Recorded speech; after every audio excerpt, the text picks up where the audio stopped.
shots that were too deep or a big rock hidden in the buckbrush or someplace. So they shut the engines off and do a little reconnoitering. I guess that's a good word.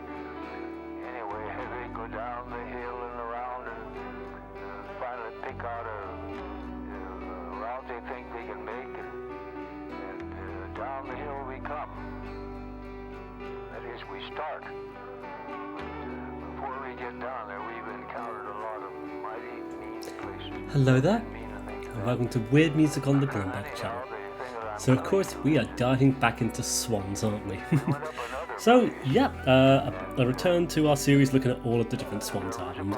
So yeah, in today's episode we're looking at the companion album to the preceding review we did on Swans, White Light from the Mouth of Infinity. An album that explores a lot of the same concepts and vibes, I would argue, in the framework of, well, just the second album, I guess. But this one, it's very weird in places, isn't it? But I think it's been very cool experiencing the whole thing, as it results in an album that does feel sonically different to Swans in a lot of ways, but also manages to be this expression of the very core elements that make up Swans in the first place. A lot of very big stuff and a lot of very experimental stuff. Really, really cool, I think. So yep, let's get on with it. Today I present Love of Life by Swans.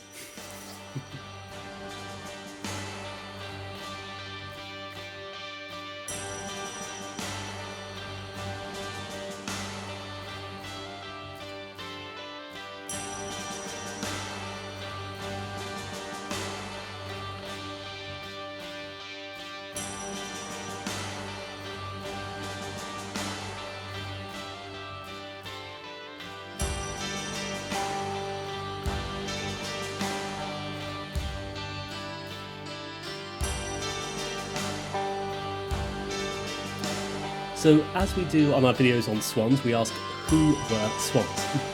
Well, for Love of Life, we have a very interesting lineup for the band, a bit more disparate from the names we're used to, as well as some of the regular names, of course, but let's get into it.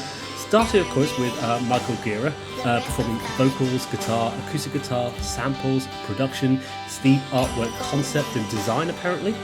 Pretty cool. The main figurehead of Swans, he's always going to be there, isn't he?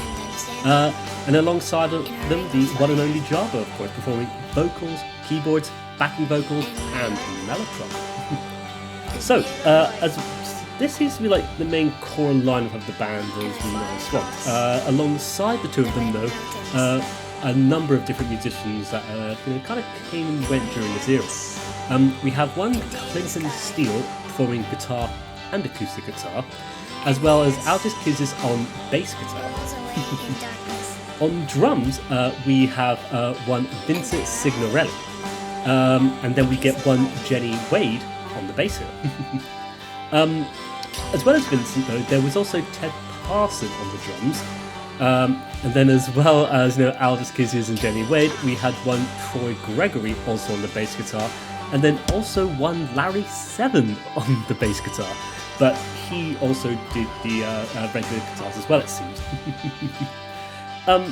So alongside these musicians, we do also have one more credit for the album. One Adam Jinkowski, credited for the narration on Identity. A little bit more later. So, a very eclectic mix of musicians, a lot of different bass players, a lot of different drummers. It seems from reading Sacrifice and Transcendence, the biography of Swans, this was a very turbulent and difficult time for Gira. A lot of disagreements, a lot of arguments with people that kind of came and went from the band. Kind of sad that, within this sort of weird, tumultuous, time for Gira, wrangled together this very album we're looking at today. Cool. So yes, Love of Life, the 1992 release for the band, featuring 17 songs strewed across a 50-minute album. And throughout, what makes Love of Life very interesting in the Swans discography is the fact that it is broken up by these very strange interludes of ambient sound collages composed by members Jarboe and Lary 7, all given the same title of And as odd as they certainly provide a lovely unique focal point for the album, or at least just a sort of guiding narrative for everything. One that really lets the experimentation of sound exploration just take over here. Something we would actually see a lot of in the later years for Swans, right? Very cool. However, combined with the more traditionally tracted songs for Swans, we're given, essentially a very strange album here. It's one that feels like very tiny microcosms of the kinds of things that would eventually exist on the likes of soundtracks for The Blind, maybe. Very weird, but very cool, and I think it might be one of the most delightful oddities within Swans' discography, and something that was a lot of fun to actually dive into for this very review. So let's go ahead and do that. So opening up with track 1 of the opener here is many different collaborators in Jarboe and bassist Lary 7. This one, it quickly flies past though, offering the rattling chimes of some kind of percussive element, creating an odd soundscape that immediately builds up into the ferocious opener of Love of Life, track 2. So we get the title track kind of as the true starting point for this album, and with Love of Life, which we have previously discussed on the show actually when we looked at Anonymous Bodies in an Empty Room, you kind of have that same sort of structure from the previous albums as mentioned, this kind of traditional song structure with verse, chorus, etc, etc. If everything feels a lot more urgent and ferocious on this one though, more discordance and distortion being thrown into the mix, and I just adored the energy and the pacing of it all though, as it just sounds so powerful when Gira just comes in with those vocals that really push it all along though with that fantastic croon that he does. But there's some wonderful mixing on this, and especially with Jarboe's backing vocals coming in like spectres hidden behind layers of music here, A very cool track that stands out very nicely in this current era of Swans, something that just gets the album going, gives us that dark, macabre nature of that twisted and, horribly morphed aesthetic, and very much connected to that predecessor in so many different ways, like listening to this track of Love of Life, you could feel like it could occupy, any part of the track listing on White Life in the Mouth of Infinity album. It just has so many of those same kind of notions, concepts, and ideas. Even thematically as well, like, this very weird suddenly singing, this loving of life, and it's very dark and menacing macabre nature. Like, it's very cool. And it's something that Swans does very well across many of their albums, I feel, this sort of way they write songs that feel like they could exist in any part of their history, or maybe so, but regardless, fantastic opening track here, and something that's very cool. Moving on to the next track of The Golden Void That Was Swallowed by the Sea. So this one is very interesting, I feel. A little bit different to what we've just had from the opening track. You get a kind of slow, militant drum of sorts, and you get a lot of distortion alongside that riff that forms the song. A very long, slow opening that crashes like the very waves themselves, feeling it very akin to the kind of stuff that we probably should have heard on The Burning World, I would argue. Just this very menacing aesthetic that comes through in the music. And this one does some very interesting things, though, I find, especially when those vocals come in. I feel like we're given a very sort of Nick Cave kind of style of vocal here, sounding almost like direct storytelling throughout the verses. Before you get this wonderful moment on the chorus here, where just Gira does that really brilliant rumbling low end there, almost monotonely just telling us the title of the song here, and it just sounds so cool in that mix of the music though. And especially with the effects layered into those vocals during those parts, like it just really lets his voice resonate alongside these rather dense drones almost, before just going right back into that sort of structuring of the music itself. Like, very cool, and I think one of the more underrated tracks, I would say, off this album. So we then just go straight into the next track here, another experimental ambient drone of, and this one feels a little bit more relaxing though, I'd say, sounding much more like the swell of the very waves themselves. Another brief little instrumental that acts as an odd bridge between the very moments on this album itself. It's strange that it feels, oddly placed in this album, this odd sense of experimentation with sounds themselves being displayed on this particular album. Like, It's almost like the kind of things, as mentioned, that we would be seeing on the likes of soundtracks of the blind, just taking very odd sounds, odd instruments, odd just, just anything basically, collating it all together into this weird sort of, experimentation, I find. And it's, for me, I like how on this one, it eventually swells and blends into this guitar line. It seems to form out the miasma like an apparition that begins the next untitled track of course, isn't it? And so this one feels like it should be forming into an actual Swans track, I'd say. But eventually, instead of having, vocals, you instead get the sample of a man recollecting a story.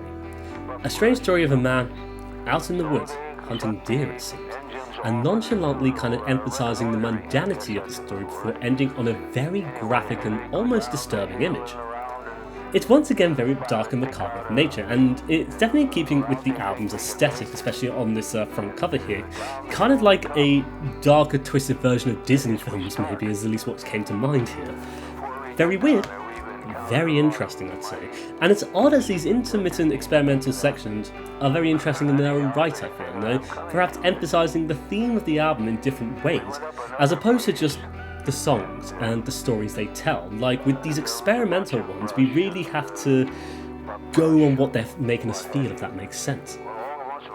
But I do wonder, it does sometimes feel a little bit awkwardly placed in amongst the track listing at times in some respects. Like, some of it's very cool, like this one, but and it stands out very nicely, I'd say, but others do feel like a little bit redundant in some ways, which is a bit cruel, but, it's just the way it is, I'd say. It's just the way I sing the songs.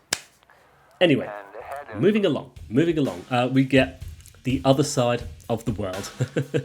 So this, a very cool track off this album, this big stadium song with Jarboe leading the vocals in this big Patti Smith rock performance, right? It's like really glorious track, and I love how it just helps to lift the album up towards that sort of existential expression of reaching out across the very world itself, of being even bigger than it, much larger and grander than everything before you. It's so cool, and it's such a nice moment on this album. It's one of those songs where I never sit down to listen to this one all that much, but it's always one I like hearing when it does come up, as I really just love Jarboe's presence in the song in this one. It's very grandiose and kind of suggests of the music being very big and majestic, which for me is incredibly reminiscent of the kind of things we heard on White Light and Mouth of Infinity, this really big, glorious, shining music that was just boom. Bit weird, but I just think it's a cool one, and I love how her voice sounds on this one though. She just commands it so brilliantly, I find. From here, we move on to probably one of my favourite tracks off the album, the 2013 film by Spike Jonze, Her. Bad jokes. Yes, but no, Her, one of my favourite tracks off this album, I'd say.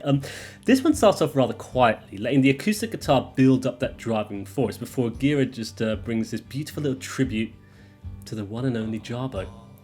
A charming little acoustic number that suddenly, broke up midway, after these very, rather delightful verses in a weird way. There's rather intense breakdown in the instrumentals. And this one kind of feels gothic and macabre though, looping over and over on that same riff. But it's when you get to this sort of ending section, we get one of the most interesting parts of this entire album. This is where we're given a recording of Jarboe, apparently taken by her father without her permission, it seems. A charming little bit that seems to cement the character of Jarboe to the song. Really expressing that admiration that Gira had for Jarboe, it seems, that love of this person, essentially. And I think it's a strange moment of experimentation that plays around nicely across that bed of instrumentals, though. But without a doubt, perhaps one of the most interesting things that we've got from Swans, In regards to this one, we actually do have a little bit more information, though. Perhaps, from reading Gira's own comment on it, where he tells us the following. The song Her is one of my favourites from those records, because it was a tribute to Jarboe. It was a love song to her, if you will, that uses as a cassette recording that her father made of her. Her father was an FBI agent, and he was recording her phone conversation. And it's her talking about her aspirations to be a musician and a singer as a child, like 13 or 14 years old. I thought it'd be wonderful to place that. The first song is a simple love song to her, and the second part, where this big lumbering rock part, which I don't remember why I decided to put that there, but it just seemed like it would kind of slap you in the face after it reached a crescendo. It would open up into this narration that she makes. At this point, I was taking more of a role of a band leader and a producer, and so I was sculpting or building the sound environment. Michael G. And so I didn't know any of this until writing up about this song, and I think it's gives the song such a lovely backstory, and it's really cool. Like, I've always enjoyed the extended outro instrumental set alongside that long sample of Jarboe just conversing so nicely, but it's lovely seeing Gira's explanation of it just being a love song, a tribute, a cool moment on this album that plays tribute to one of the most important members of the entire band. And like, who else can say they have a song about them by Swans, right? But yeah, I just think it's very cool, and as well, it kind of shaped our understanding of Gira in being this place where there was much more experimentation in sound, though. Like really utilising what was available to him in terms of samples, instrumentals, and instruments and performers to create something that's a little bit different. And in this case, a strange, playful tribute to Jarboe personified to us in this particular song. One of my favourite things, I feel. From here, we promptly move along to The Sound of Freedom. And this one is a nice, cool little rock number, feeling very much in time and place with the kind of stuff we heard on the preceding album, as mentioned before. That kind of glorious alt-rock style that comes across in the aesthetics of, the music in this current iteration. A little bit strange, as it feels oddly accessible, nice and grand, which is sometimes feels like an odd thing with Swans, but it has come up before, don't get me wrong. But I think it's cool that a band as strange and enigmatic as Swans, with their incredibly diverse output, produce some accessible songs from time to time, right? But to be fair, beyond that, I don't really know what else to make of this song. Like, I do like this song, sure enough, but it's not exactly my favourite off the album for some reason. Like, unlike the last album, which kind of offered up these very intriguing songs across the vast majority of its runtime, I do feel like at times Love of Life is a little bit less grand, a bit looser and more experimental in some respects, but perhaps a little bit less chunky and direct, if that makes sense. And I feel like this is one of those songs that does very much that. There is a reason why I think this is, though, when it comes to the album's Love of Life, and it's weird because it kind of came up a little bit with the previous album's White Light, where the lack of appearance of Norman Westberg results in the song mixes sounding a little bit less crunchy, if that makes sense, or a little bit less ferocious. And on Love of Light, I feel like the album does suffer a little bit more because of it. Like, on White Light, we did only get Norman Westberg on one song, don't get me wrong, but it's weird, I do feel like this is one of those examples where the song could have just been a little bit better if it just had that extra oomph, if that makes sense. It is just what it is, though. I think as well with this one, though, it is kind of just down to how it all comes across, though, like, especially, I kind of get the impression as well, like, after a couple rounds of the lyrics, I kind of start wondering where else the song's going to really go. And arguably, it doesn't really go much of anywhere, of course. And it's weird because it's not always on this album, but I do feel like this happens with Swans sometimes, and it does happen on this album as well. And this is, as mentioned, just one that isn't exactly my favourite, even though there's technically nothing wrong with it. But you're not going to like every song, are you? And this one, I just don't seem to vibe with all that much, even though it's fine, but whatever. Moving on to our next experimental dirge of... this one sounds like a raw field recording of Gira, perhaps working on the album, working on the composition of something. Or maybe not even Gira, but actually just Larry 7 or Jarboe perhaps just playing the guitar, because you kind of just get this candid performance of a very naked guitar that sets this rather interesting scene of just this soundscape, before you descend so heavily into one of the stronger tracks of the album, Amnesia. So yep, another militant and macabre and dense track, And this one feels so much more in your face than anything else we've had on this album, though, especially with its many different guitar parts all coming together. I think it's perhaps one of the most exciting tracks on the album.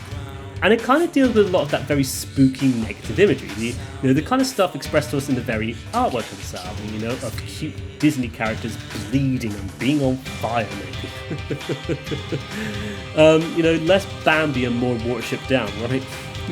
But I do like this one. It has a wonderful sense of urgency and really delves into some really dirty parts, especially with the distortion and the guitars that, just ring out with this wonderful effects at times. And I feel like there's also a very cool synth solo at Jarboe at one point. At least, I would assume it's Jarboe. Probably is, right? But it all results in this unrelenting track that never yields for a minute, constantly keeping that that momentum going for the entirety of the song's length. Definitely a cool one, and definitely another standout track from this album, I'd say. Swiftly moving, we get the next track of Identity.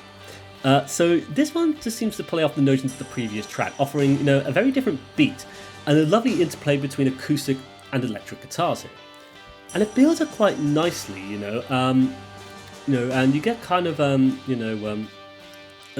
feel like it does a very weird thing, one of the strangest things happens in this thing, because you kind of get distorted, affected vocals that sound very weird and electronic, the kind of thing, that Radiohead did with Fitter Happier, maybe.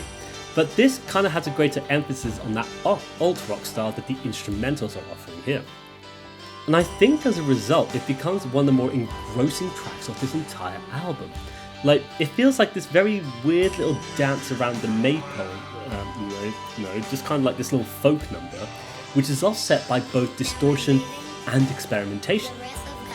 Definitely one of the coolest tracks in the album, and that lovely sense of experimentation apparently sourced from one Adam Jinkowski, a name I don't think has ever come up thus far or will do in Swans history.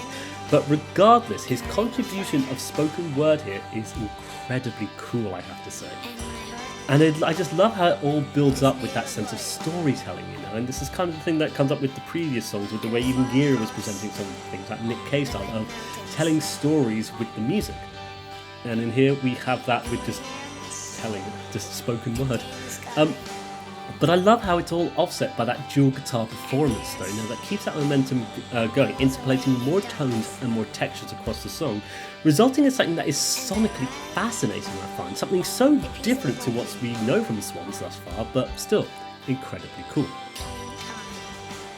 This then leads into another interlude, the next track of and this one is sort of like an experimental deluge of echoing delay effects and the rattling, resonating chimes of strings and bells, perhaps. Sonically, a lovely little moment in the album, very brief, and it comes also as one of the more interesting of the experimental dirges, just, Jarboe and Lary 7 doing their thing, it seems. But it paves the way for the next track, In the Eyes of Nature. So this is not a song I know much all about, but it's one I've definitely heard before, maybe just not all that memorable to me personally, like a whole bunch of songs by Swans are in this kind of era, but why I like diving into these albums, because then I get to focus on every single song for at least a little bit. So this one, it's interesting because it feels oddly discordant at times, its melody sounding kind of gothic and menacing, before Gira comes in with that customary croon. Classic Swans, right?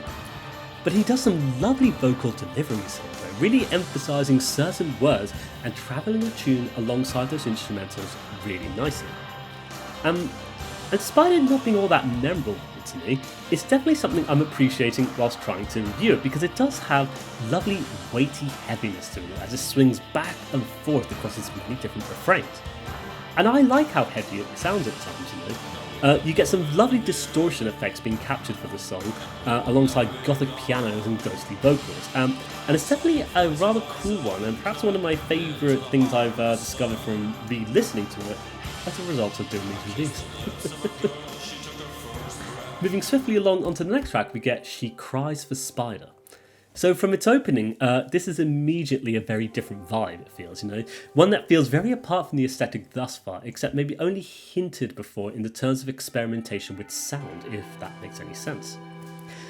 So it kind of sounds almost like computer startup music to begin with, before offering up a very drony little keyboard number, pushed lightly along by the gentle tap of a cymbal before suddenly interpolating nice guitar lines and a calm meandering bass.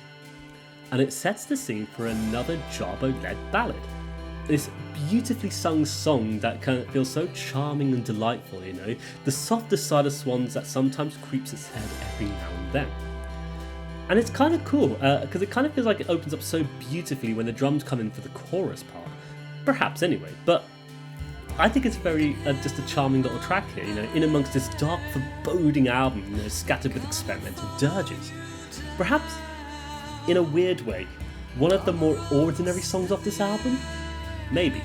It's weird when I think of Swans, you know, because whenever I think of Swans, I always think of the oddly structured arrhythmic stuff. But listening to this discography, and especially this current era of the band in the early 90s, we kind of see a lot of just straightforward tracks, don't we? And I feel like stuff like this, it just gets lost in that dark miasma we often get from these, from the whole albums of themselves, and these kind of songs just get lost within that. But like, it's cool though, because it's still classic Swans at its core though, because like you look deeper into the lyrics and you can still see that customary darkness expressing this rather tragic story of relationships, this existential experience of wanting to forget certain experiences, but sadly they hang around your mind constantly, pulling you further down. Perhaps extended further into consideration of the very same feelings in the lives of others who have sadly passed back to the furthest stretches of existence. Maybe anyway, but still, a cool track. Very cool. So, the next track of God Loves America. So, maybe this will go over my head being in the UK here, but, you know, different side of the world, but whatever. We now have time for a little ballad from Gira, who sings us this patriotic song, I guess. So the opening just pours in with bells, vocal chanting, and an acoustic line as Michael's croon sets the stage nicely for him to start singing alongside this progression of just simple acoustic chords. And it becomes a patriotic song to America that is characteristically unpatriotic. Instead, just giving us this very cynical view of the state of America. Instead of preaching this kind of more herd statement of God loving America, as you know you would expect from the country, I guess, you're instead given a plea of asking for forgiveness for what the country has turned into. Kind of tragic and sad, really, as there's this depressing desperation how Gira confronts the listener, you know, with this, you know, creating an interesting track with this very odd narrative, you know. It's weird because, like, you can just see this almost disdain and, you know, just unhappiness with seeing what the country is and is currently in the 90s. And of course, we just have to look what's going on now, and we can just kind of see the same things going on again. It's ridiculous, isn't it?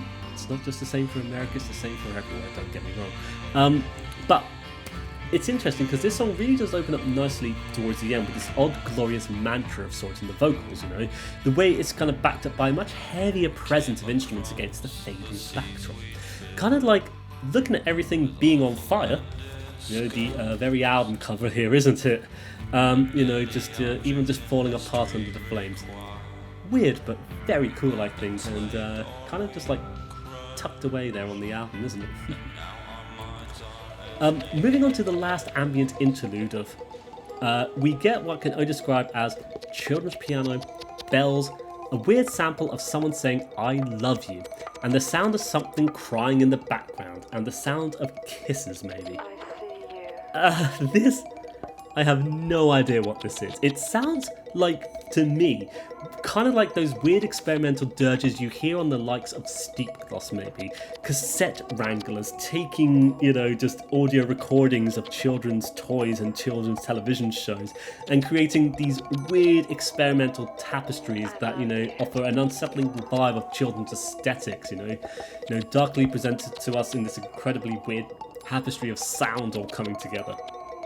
It's one of the weirdest tracks on here, but I think it's weirdly sonically awesome in its own way, because it's unlike anything that we've got from the band so far. It's so different, it's so oddly uncomfortable, but I think it kind of works in nicely to what the album's trying to do, if that makes sense.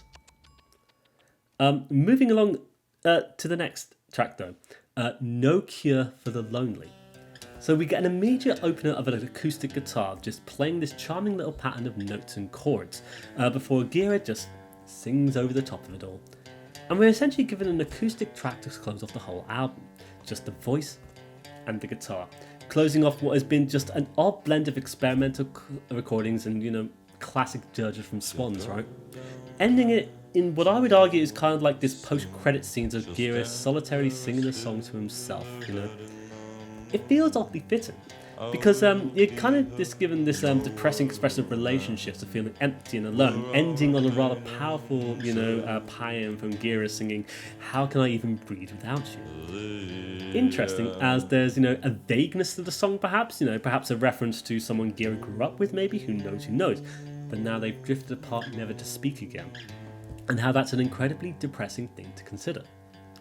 And it's kind of sad, really, just my interpretation of it more. But to reference the book Sacrifice and Transcendence again, which, as mentioned, still currently reading through this era of Swans in the 90s and stuff, specifically when Swans was working on, this album, The Great Annihilator, and that kind of touring era, this era and the one that preceded it, much of the book presents these stories of Gira being so difficult to be with, of certain people clashing so badly and almost toxically with Gira, and how he was never really one to talk about his feelings with anybody, and how it was something never really discussed in conversation. And for Jarboe, she found a lot of the kind of openness and confession came through in the very music that Gira was making and the lyrics he was writing. Perhaps obvious. Gira pushes so much of himself into the music he makes, of course, bearing his soul in this odd existential way across the entire course of Swan's history of writing and releasing music. And with that in mind, keeping that in mind, it kind of gives me a bit of framework when I look at this particular song, Gira perhaps interpreting some past relationship under the lens of his music. Letting this existentialism explore the personal nature of those relationships in the form of music and words. It's perhaps why this ending track just simply features Gira and the acoustic guitar, because it doesn't need anything else, because it does sort of display this sort of stark vulnerableness to Gira as a person, which is very weird, But it is also perhaps when musicians are at their most open, if that makes sense, when it's just them and their acoustic guitar. I mean, of course it's all interpolation, just my interpretation of, why this song is here at the end of the album, but it's a very interesting way to end everything on, I feel. But with that, we have essentially covered Love of Life by Swans. What a strange, weird, but rewarding album in their discography. I feel like there's a lot of albums that get very overlooked in the discography of Swans, and so much of the music is big and expansive that albums like this one, an experimental sister album to one of Swans' best sounding albums, Right from the Mouth of Infinity, this one feels like an interesting consideration of the very music Swans were exploring at that time in their history, blending traditionally structured songs with these almost ambient experimental recordings that really break up the album in what I think is actually a very neat way. It kind of suggests to me this kind of prototype of the experimentation we would see on soundtracks for the blind, blending together pure abstraction of raw recordings, songs I guess, a very cool thing. And this one, as a result, feels so rewarding to hear. Something that really opens up the floor for the kind of music Swans would make, but also have been making. Very cool, and I have really enjoyed looking into this one, I have to say. With it being so odd, I do think it took a long time to get around to this one, but it has been coming up more and more with the Swans albums. They're getting a lot more difficult to write about with each and every release, but we'll keep trying. We'll just do our best. But so, I do have to ask, what is really happening here? What is going on with this then? Well, I think what we've got here is a very interesting album that feels very transitionary for the music the band has been making, is making, and would make. A lot of the experimental sound collages, those instrumental tracks from Jarboe and Lary 7, The experiments the two of them made just by abstractly exploring improvisation, the different sounds they're producing over the years and interpolating them into odd sound tapestries that explore such a wide range of sound instances. Like, this is, nothing I haven't come across before. But it's not something we've come across with Swans until we've gotten to this point, it feels, or at least this is where we've really seen them pushing forward this concept of experimentation. And I like how the album's given, Love of Life gives Jarboe and Lary so much room to explore the song, those brief little interludes, It really helps to just give the album its own flair, its own style, if that makes sense. And it's cool because you get this kind of more intimate version of the band, with this many members, and it's very fascinating. The songs themselves, they do kind of pack a punch at times, these very big, glorious rock songs that have that stadium feel.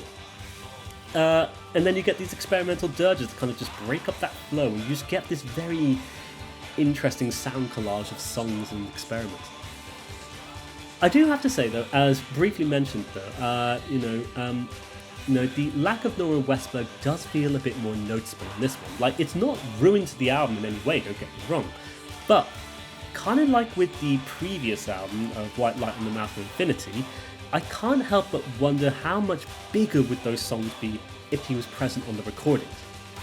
Now, of course, at the time, Westberg had to take some time off from the band, hence why he only appeared on the opener for White Light in the Mouth of Infinity. But, I still just can't help but wonder what would his contributions have done to just sort of help this album. I think it would have just pushed it a little bit more, just arguably, even if he got to experiment with the sounds and stuff. I think that would have been very cool as well. But it's a moot point. It kind of doesn't really matter, does it? It is what it is. But I do have to say, I think the whole presentation of this album, as weird as it is, as different as it is, it's definitely something incredibly unique within their discography, and I have certainly enjoyed listening to this album in preparation for this show, as it certainly resulted in some new understanding and just some new interpretations of this album on some level or another. It's one of the cool things about making this series, is finding something you like, new things you like about one of your favourite bands, but yeah, I've definitely come to appreciate this one a lot more than I maybe thought I would when sitting down to write about it. Very odd, but I just think it's cool. I love it. And so with that, we will come to the end of our episode of Weird Music there. Finally, back to talking about Swans, finally talking about Love of Life here. An oddity in their discography that felt a lot more rewarding to hear than some of the other albums. Definitely a little bit rough and raw in some places, but I think that's maybe the point. That's kind of part of its charm, perhaps, that it just is exactly what it is and nothing else. But yeah, it's weird because I never thought much of those interludes, but I definitely like them a lot now. Though, I really enjoyed hearing it in preparation for this review, and I feel like as well, the inclusion of it, really gives a lot more emphasis to kind of influence from Jarboe, which is why I like it so much. And there may not be any Westberg, but there's certainly a lot of Jarboe on it, and that makes this album very cool, I think, because although Nora Westberg might be my favourite member of Swans, Jarboe is definitely a second for me. If you hadn't guessed by now, of course. So, in our next episode, we will probably be discussing Omniscience, the live album counterpart to the last two Swans albums we've looked at now. And so, like most of the live albums, not one I really heard that much, but I'm excited to dive into it, find out what it's all about, Of course, we do actually have an option. We could actually, instead of looking at Omniscience next, look at the album Real Love instead, right? So, I'll mention it here. This bootleg recording comes from the mid-80s, during the very early era of Swans, and got an official release in '92, which is why I haven't reviewed it or mentioned it until now.